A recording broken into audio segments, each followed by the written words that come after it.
Praise the lord. ఈరోజు మన లేఖన భాగము యోహాను సువార్త 10వ అధ్యాయము 10వ వచనం చదువుకుందాం.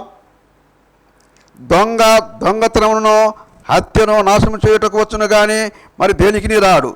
గొర్రెలకు జీవము కలుగుటకును అది సమృద్ధి కలుగుటకును నేను ఉచితని మీతో నిశ్చయముగా చెప్పుచున్నాను. ఆమేన్. దేవునికి స్తోత్రం. హల్లెలూయా, హల్లెలూయా, హల్లెలూయా. స్తోత్రం. Praise the lord. Hallelujah, hallelujah. స్తోత్రం అని చెప్తే అదేదో డినామినేషన్ అవుతాము, అదేదో డినామినేషన్కి సంబంధించింది అని కొంతమంది భావిస్తున్నారు. దేవుని స్తుతించాలి. దేవుని బిడ్డలు, ఒకప్పుడు బూతులతో ఉన్నటువంటి మన నోరు రక్షింపబడిన తర్వాత ఇప్పుడు స్తుతులతో నిండి ఉండాలి.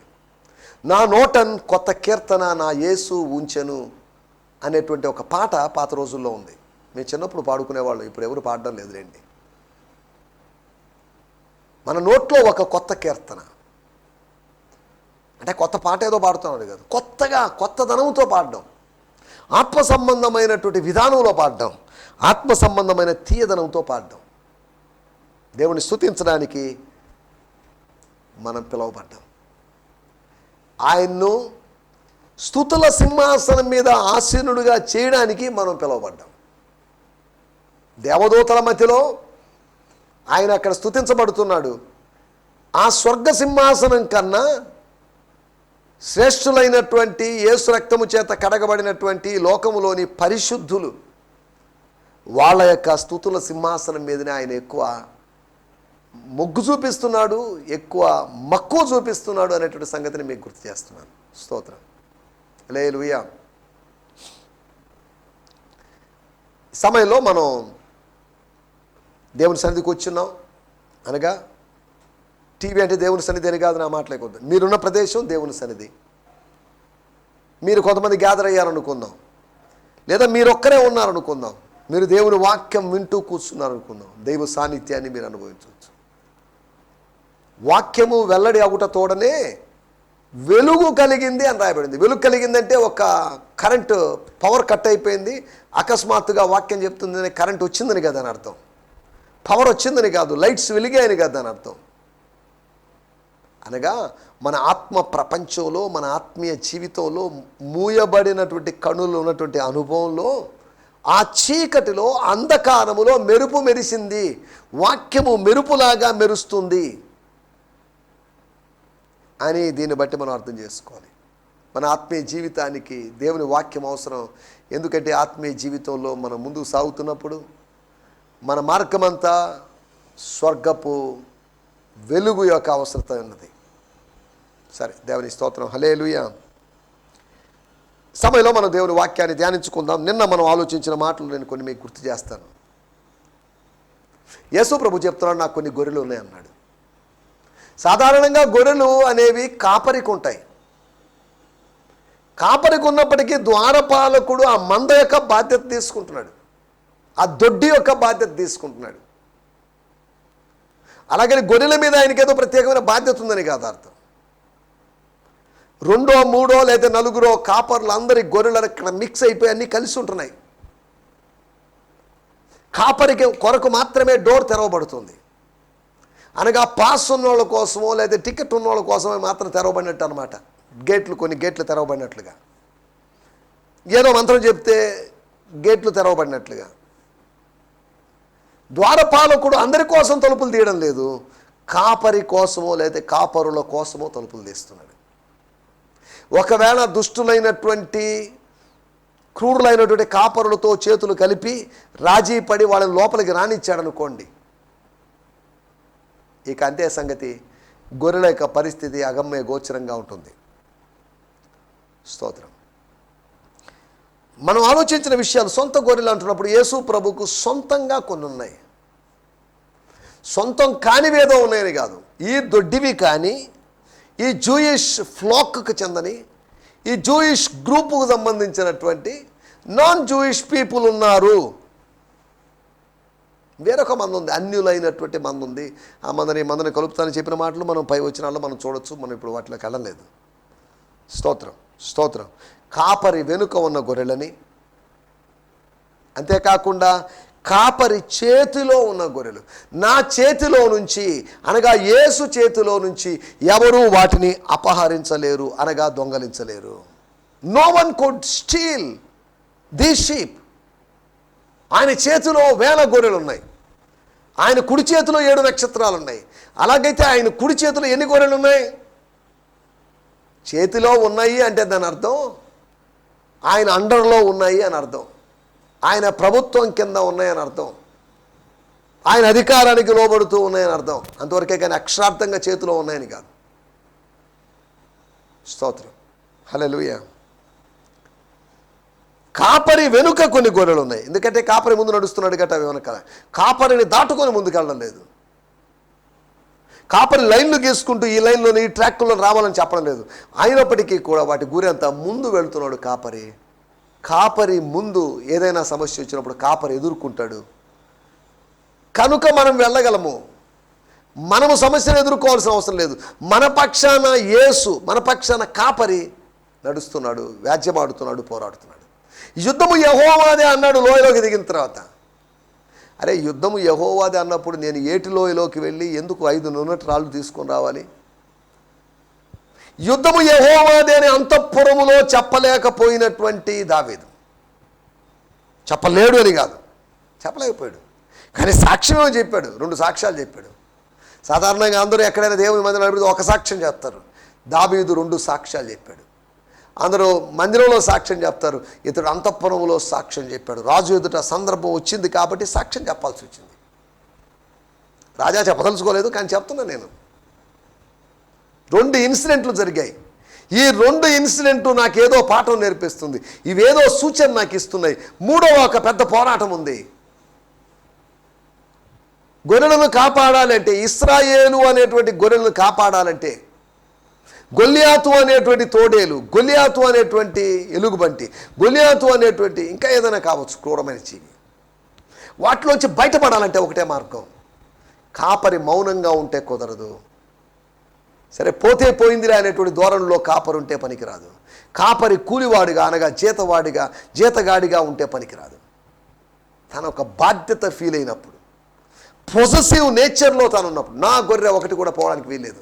మోషే చెప్పినట్లుగా ఒక్క డెక్క విడవబడడానికి వీల్లేదు.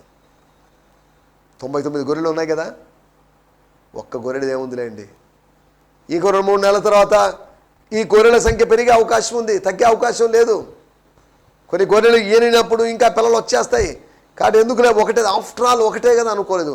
ఒక్క దానికోసం 99 వాటిని పక్కన పెట్టేశాడని రాయబడింది. కాపరి చేతిలో ఉండడం, తర్వాత కాపరి ఎదుట ఉండడం, తర్వాత రాయబడినట్టు మాట కాపరి భుజాల మీద ఉండడం. అన్ని గొర్రెలు తీసుకొని భుజాల మీద వేసుకోలేడు ఆయన. స్తోత్రం.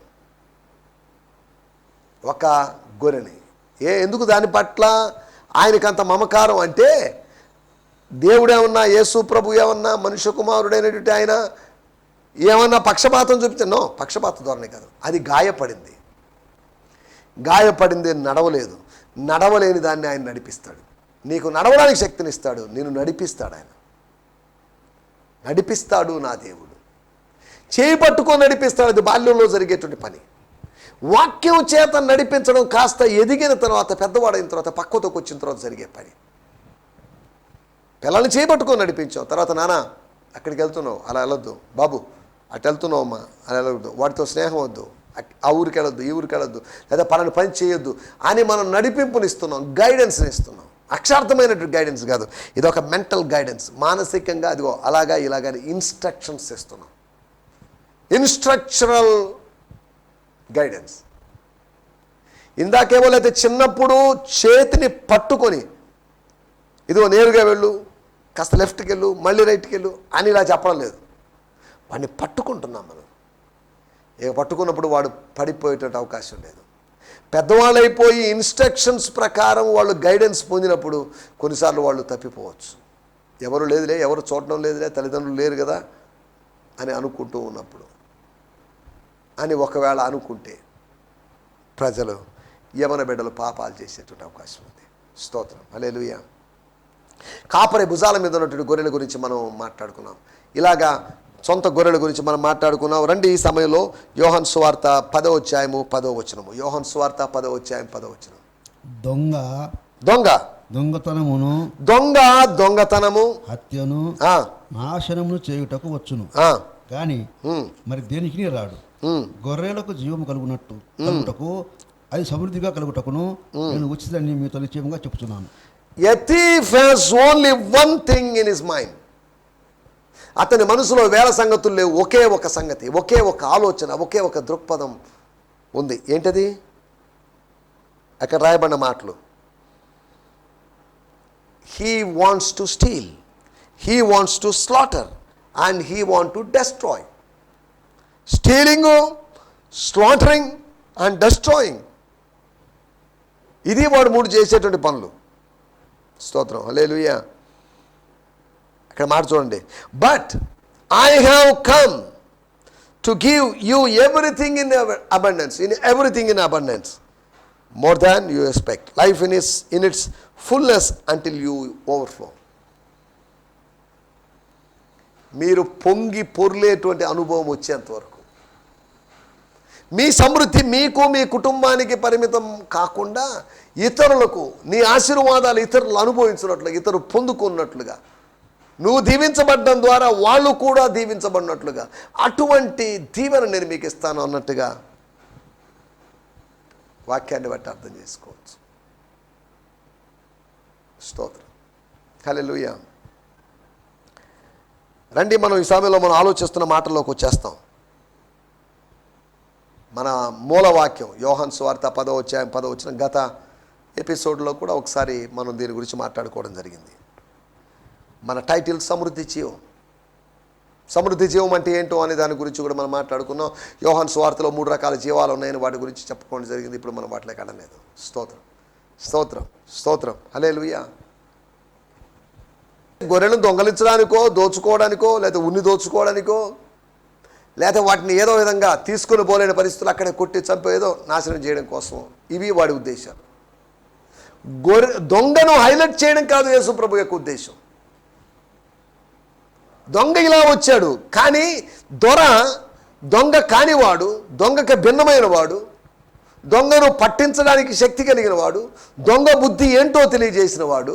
స్తోత్రం, హల్లెలూయా. ఆయన ఇప్పుడు చెప్తున్నట్టు మాట. స్తోత్రం, ఆయన దొంగలను పట్టి ఇవ్వగలడు. ఇక్కడ రాయబడి ఉంటారు, దొంగ ఎలా వచ్చినప్పటికీ నేను మాత్రం వచ్చే ఉద్దేశం వేరు. దొంగ వచ్చే ఉద్దేశం భౌతికమైనది, దొరగారైనటువంటి దేవుని కుమారుడైనటువంటి యేసు వచ్చేటువంటి ఉద్దేశం వేరు.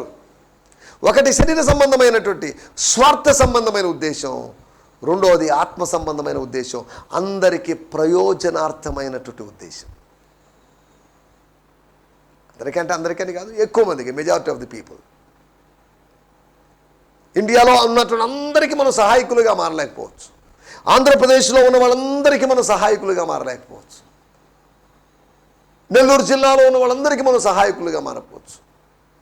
మనం కొద్దిమందికి సహాయము చేయగలం.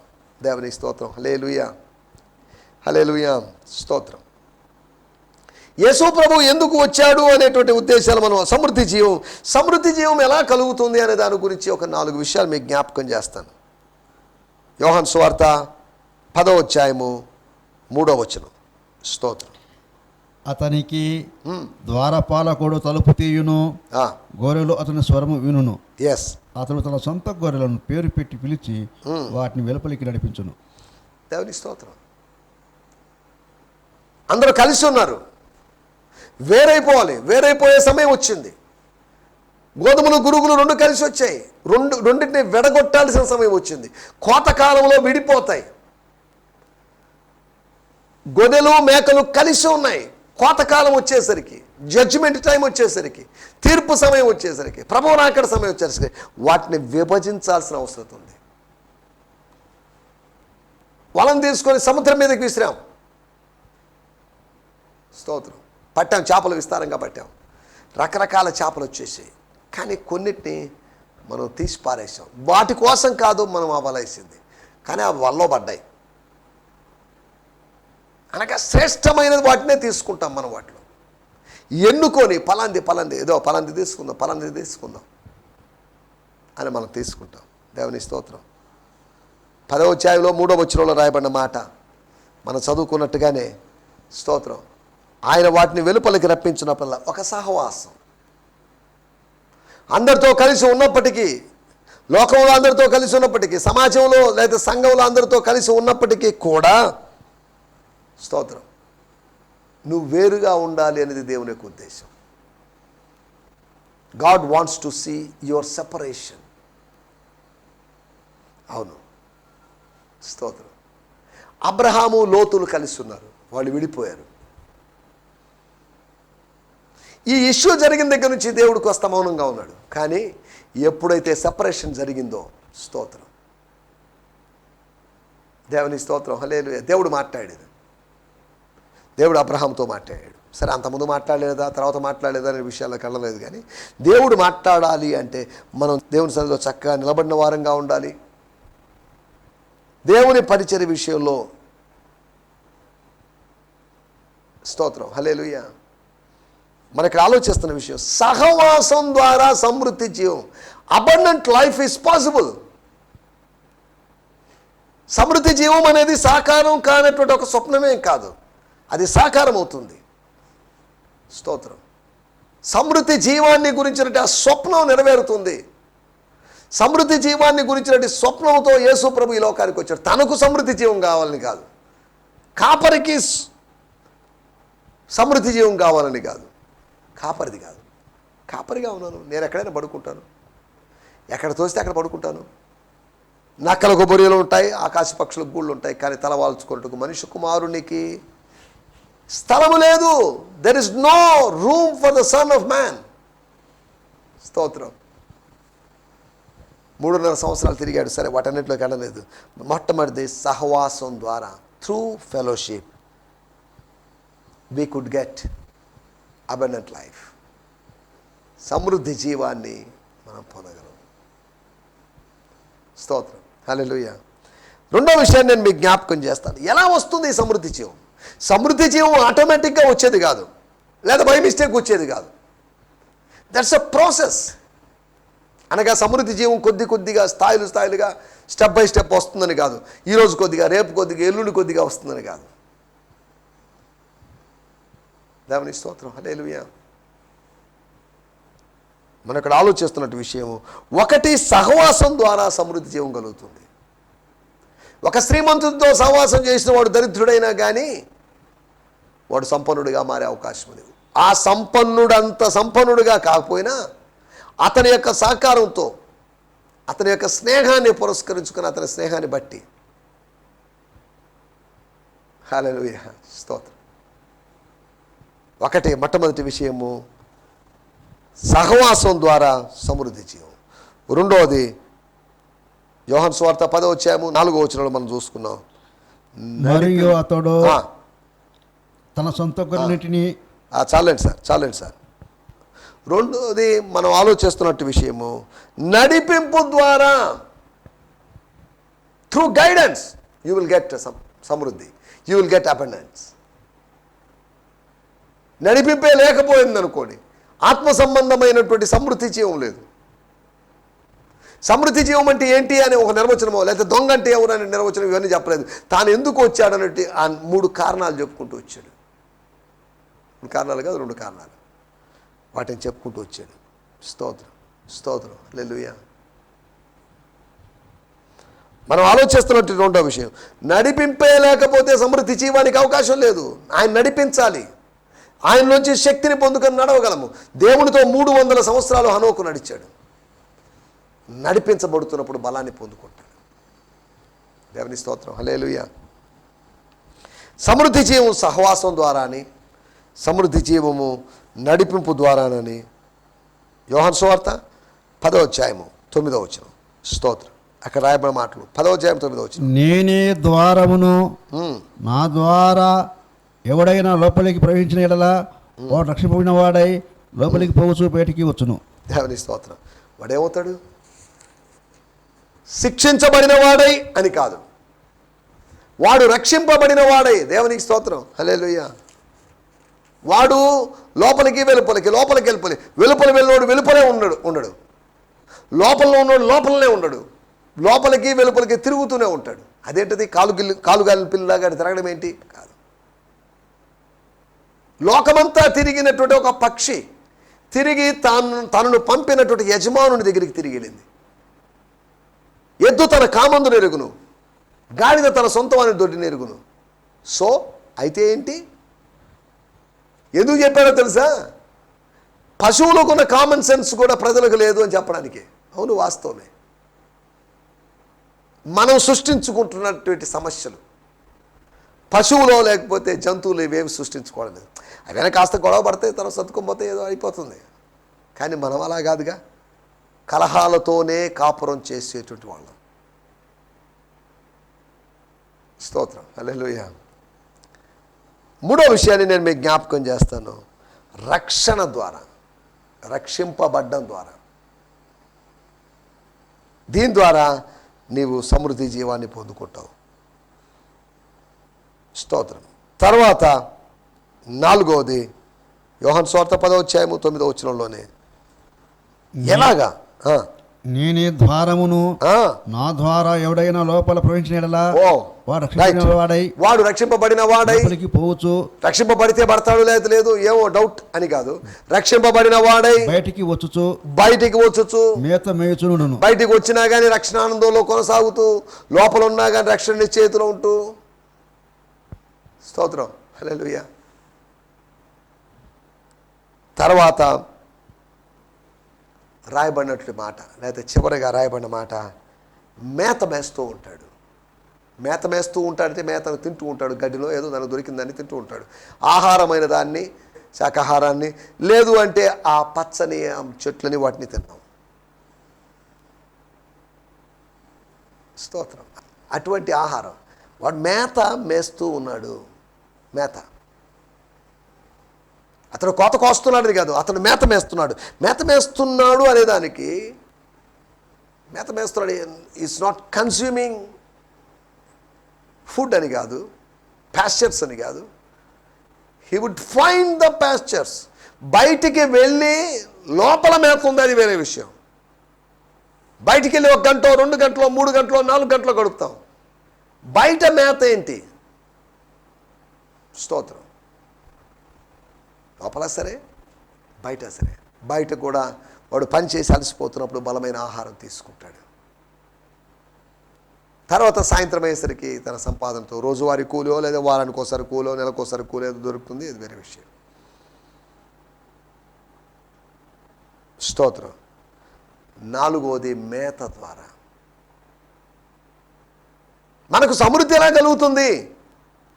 1 సహవాసం ద్వారా, 2వది నడిపింపు ద్వారా, 3వది రక్షణ ద్వారా, రక్షింపబడ్డటువంటి అనుభవం ద్వారా. తర్వాత 4వది మేత ద్వారా. అంటే ఏంటి? మేత అంటే ఏంటి? మోత కాదు, మేత. స్తోత్రం. అక్కడ రాయబడిన మాటలు నేను చదువుతున్నాను. స్తోత్రం. యోహాను సువార్త 10వ అతడు మేత మేయుచుండును అనే మాటకి ప్లెంటీ ఆఫ్ ఫుడ్ అని ఒక తర్జుమాలో రాయబడింది. మేత మేయుచుండును అంటే ఇంక్రీజ్ లేదా గ్రోత్. నోమెన్ అనేటువంటి ఆ గ్రీకు భాషలోని పదం యొక్క నోమెన్ అంటే దాని అర్థం ఇంక్రీజ్ ఆర్ గ్రోత్. మేత మేస్తున్నాడు అని కాదు, మేత మేస్తేనే మనం ఇంక్రీజ్ అయ్యేది, లేదా అభివృద్ధి పొందేది, బలం పొందేది. స్తోత్రం. ఇక రాయబడిన మాటలు, అతడు మేత, లేకపోతే అతడు ఆమె మేత మేస్తూ ఉంటారు. స్తోత్రం, హల్లెలూయా. మేత వేయాల్సినటువంటి అవసరం ఉంది. మేత ఉంటేనే కోత ఉంటుంది. మేత ఉంటే, మేతను బట్టి కోత ఉంటే మన రాత మారుతుంది. దేవుని స్తోత్రం. రాతలు ఉన్నాయా? రాతలకు రెఫరెన్స్లు చెప్పండి ఏంటి అని ఇప్పుడు దయచేసి అడగొద్దు. స్తోత్రం, హల్లెలూయా. మతం ద్వారా కాదు, మేత ద్వారా. నేత ద్వారా కాదు, నాయకుని ద్వారా కాదు, మేత ద్వారా, ఫుడ్ ద్వారా. స్తోత్రం. ఆత్మ సంబంధమైన ఆహారం ద్వారా. సమృద్ధి జీవం ఊరినే రాదు. సమృద్ధి జీవాన్ని మనం అనుభవించాలని ఇప్పుడు కాదు, జగత్తుకు ముందే, జగత్తు సృష్టించబడడానికి ముందే, కలుగునుగా కాలే మాట పలకడానికి ముందే అవన్నీ జరిగిపోయినాయి. అప్పట్లో డబ్బుతో సంబంధం లేదు. స్తోత్రం. ఇక్కడ మేత ఉచితమైన మేత, శ్రేష్టమైన మేతే, కానీ ఉచితమైన మేత ద్వారా సమృద్ధి, ఆహారం తీసుకున్న శక్తి వచ్చింది. అలాగే ఇక్కడ మేత ద్వారా సమృద్ధి జీవాన్ని పొందుకుంటాం. అక్కడక్కడ పశువులు మేస్తూ ఉన్నప్పుడు తెలియకుండా పాపం కొన్ని ప్లాస్టిక్స్ని వాటిని నమిలేస్తుంటాయి.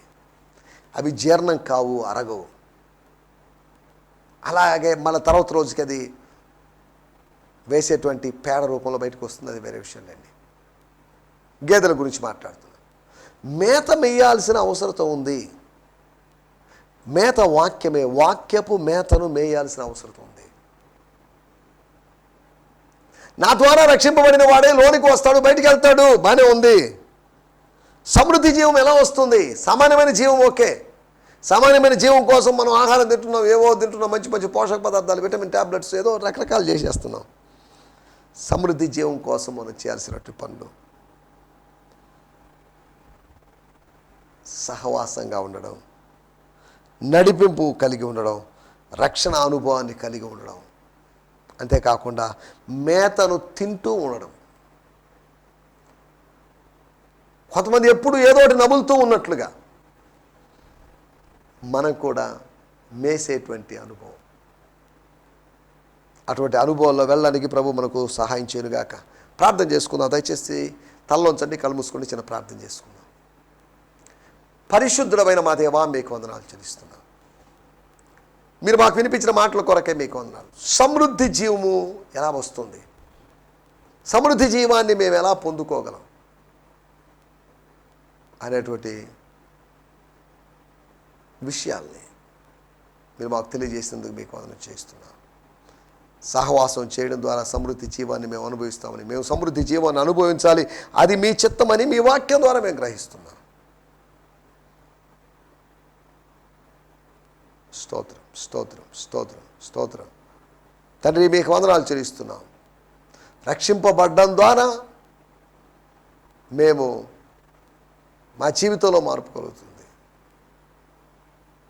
తండ్రి, మీకు వందనాలు చెల్లిస్తున్నాం. మేతను మేస్తూ సమృద్ధి జీవాన్ని అనుభవిస్తూ ముందుకు సాగుతూ సాయం చేయమని సకల ఘనత, మహిమా, ప్రభావాలు మీకు ఆరోపిస్తూ మా ప్రభువును ప్రేరక్షకుడైనటువంటి యేసుక్రీస్తు నామములోనే ప్రార్థించగలుగుతున్నాం పరమ తండ్రి. ఆమేన్, ఆమేన్, ఆమేన్, ఆమేన్. దేవునికి స్తోత్రం. మీ అందరికీ వందనాలు.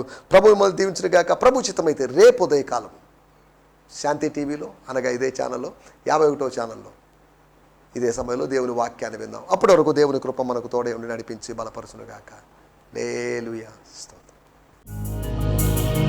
ఈ సందేశము మీకు ఆశీర్వాదకరంగా ఉందని నమ్ముచున్నాము. ప్రార్థన అవసరతల కొరకు మమ్మల్ని సంప్రదించవలసిన మా చిరునామా గిద్యోన్ మిషన్ చర్చ్, 6వ వీధి, శాంతినగర్, నెల్లూరు 4, ఆంధ్రప్రదేశ్. పిన్ 524004. మా ఫోన్ నంబర్లు 7036443613, మరి ఒక నంబర్ 9392293010. మా ఈమెయిల్ ఐడి gfihmi2015@gmail.com. దేవుడు మిమ్మును ఆశీర్వదించునుగాక. ఆమేన్.